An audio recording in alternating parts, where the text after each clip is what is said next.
ទៅចាប់ផ្ដើមមុខរបរតិចតួចបើយើងធ្វើឲ្យមានគុណភាពគង់តែមានអតិថិជនគ្រប់គ្រងថ្ងៃនេះខ្ញុំមកចែករំលែកពីវិធីធ្វើទឹកសណ្តែកទឹកដោះគោនិងទឹកត្រាវទឹកដោះគោដែលឈ្ងុយទុកបានយូរបើធ្វើដាក់កែវលក់អញ្ចេះតឡាតក្រោម 4000 នេះបងប្អូនរសជាតិញ៉ាំមកឆ្ងាញ់ប្លែកខុសគេហ្មងយើងធ្វើអីមួយក៏ដោយចង់ឲ្យល្អយើងត្រូវសិក្សាពីឫសគល់របស់វាដូចជាធ្វើទឹកត្រាវនេះអញ្ចឹងយើងត្រូវសិក្សាអំពីត្រាវយើងត្រូវរើសត្រាវដែលល្អអត់អាវអត់ស្អុយចិត្តសបកវាស្អាតធ្វើឲ្យមានអនាម័យទឹកសណ្តែកខៀវវិញយើងត្រូវរើសយកសណ្តែកបាយដែលថ្មីកុំឲ្យខ្មួប្រឌិតមើលឲ្យបានច្បាស់សិនណាកុំឲ្យមានដៃគ្រោះដៃដីលាងវាឲ្យស្អាតហើយយកទៅដាក់ស្ងោរសម័យនេះជឿនលឿនណាស់ឲ្យតែយើងចេះប្រើ AI ដូចមាន assistant ពូកែម្នាក់នៅក្បែរខ្លួនអញ្ចឹងការប្រើ AI អត់ស្មុគស្មាញទេរត់តែងាយស្រួលយើងប្រើជាមួយនឹងទូរស័ព្ទ Honor 600ក្នុងនោះមានមុខងារ AI ជាច្រើនដែលជួយយើងជាពិសេសយើងចង់បំលែងរូបភាពទៅជាវីដេអូទូរស័ព្ទមួយនេះធ្វើបានយ៉ាងងាយស្រួលអត់ស្មុគស្មាញទេយើងគ្រាន់តែចុះក្នុង gallery ហើយដាក់កន្លែង create បងប្អូននេះយើងចង់រើសយក template ក្នុងនឹងក៏បានឬមួយក៏ចង់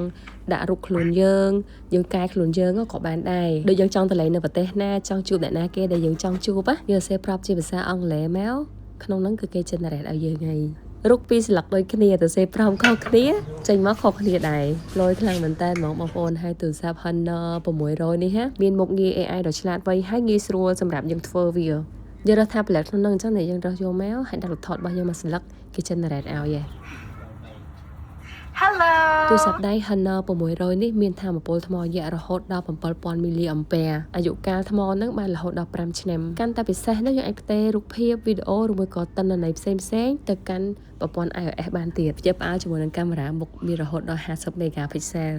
យើងថត selfie ចឹងឃើញមុខយើងនឹងស្អាតហើយសាច់នឹងម៉ត់កាមេរ៉ាកូនមានរហូតដល់ 200 megapixel បំពាក់ AI ច្បាស់កម្រិត Ultra ជួយឲ្យរូបថតរបស់យើងថតទៅបានស្អាតគ្រប់កលៈទេសៈគ្រប់ទីកន្លែងហ្មងទូរស័ព្ទដៃ Honor 600នេះអស្ចារ្យមែនតើតែងប្រើអត់ខាតទេមើលសណ្តែករបស់យើងវិញស្ងោរឆ្អិនហើយត្រាវរបស់យើងក៏ស្ងោរឆ្អិនដែរថាទៅស្ងោរហើយនឹងចំហុយមិនសូវជាខុសគ្នាមែនទេបងប្អូនកុំឲ្យតែថាយើងស្ងោរដាក់ទឹកច្រើនជ្រុលចឹងណាដាក់មកល្មមចេះបានចំណេញទាំងហ្គាសចំណេញទាំងពេលវេលារបស់យើងមុនគេបងអស់យើងមកធ្វើទឹកត្រាវសិនសម្រាប់រូបមន្តខ្ញុំនឹងសរសេរនៅខាងចុងវីដេអូជូនដល់បងប្អូនទាំងអស់គ្នាងាយស្រួលមើលត្រាវយើងកិនជាមួយនឹងទឹកដែលស្ងោរត្រាវសហ្នឹងចូលគ្នាឲ្យម៉ត់ចេះមកដាក់ខ្ទិះដើមចូលទឹកត្រាវដែលយើងធ្វើនេះសូមហៅវាថាមេទឹកត្រាវណាបងប្អូនយើងអត់ធ្វើរាងវិញយើងធ្វើយកខាប់ព្រោះយកទៅលាយជាមួយនឹងទឹកដោះគោសាក់ខ្ទិះចុងដាក់ខ្ទិះដើមដាក់អំបិលស្ករ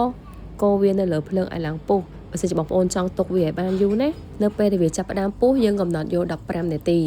នៅពេលដែលវាពុះបាន15នាទីហើយវានៅចុះកម្ដៅត្រឹមអ៊ុនអីបងប្អូនឆាប់ច្រកដាក់ class ទៅធ្វើអញ្ចឹងទុកបានយូរធ្វើមិនឧបករណ៍ប្រើប្រាស់និងកន្លែងធ្វើរបស់យើងត្រូវតែស្អាតបើបានច្រកដាក់ដបកែវក្តៅទៀតគឺរត់តែល្អបើច្រកទាំងក្តៅយើងដាក់វាត្រាំជាមួយទឹកកកទៅដើម្បីបញ្ចុះសីតុណ្ហភាពវាឆាប់ត្រជាក់បន្តមកយើងមកធ្វើទឹកសណ្តែកដែលយើងស្ងោរហើយនេះយើងកិនវាឲ្យម៉ត់យល់ល្អបងប្អូនកិនលាយទឹកឲ្យរាវជាងហ្នឹងមកបានងាយស្រួលកូរយើងចាក់ទឹកតើយខ្ទិះដើមខ្ទិះចុងលាយចូលគ្នាដែរកូរវានៅលើភ្លើងឲ្យពុះដូចគ្នាយទៅបងប្អូនរាប់មើលទៅនៅពេលដែលវាចាប់ផ្ដើមពុះ15នាទីចាំយើងបិទភ្លើងវាធ្វើអញ្ចឹងទុកបានយូរហើយតែកាលណាវាអត់គ្រប់10នាទីវាទេវាឆាប់ផ្អូមឆាប់ជូរតែពេលដែលរៀបញ៉ាំវិញនេះដាក់ទឹកកកចាក់ទឹកត្រាវចាក់ទឹកសណ្តែករបស់យើងនឹងចូលមកហើយខាប់ល្អណាស់បងប្អូនយើងថប់វាជាមួយនឹងទឹកដោះគោស្រស់មកឆ្ងាញ់វាខ្ទិះស្រស់ហ្មងទឹកដោះគោស្រស់គេអត់រីខមមិនឲ្យយើងយកវាទៅកម្ដៅម្ដងទៀតទេ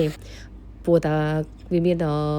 ប្រូតេអ៊ីនវាជាមួយនឹងវីតាមីនបើវាត្រូវក្តៅពេកវាអាចអស់ចឹងណាបងប្អូនបើយើងចាក់ញ៉ាំវាស្រស់ចេះតែចាក់អញ្ចេះវាបានស្រូបទៅចូលខ្លួនយើងទាំងអស់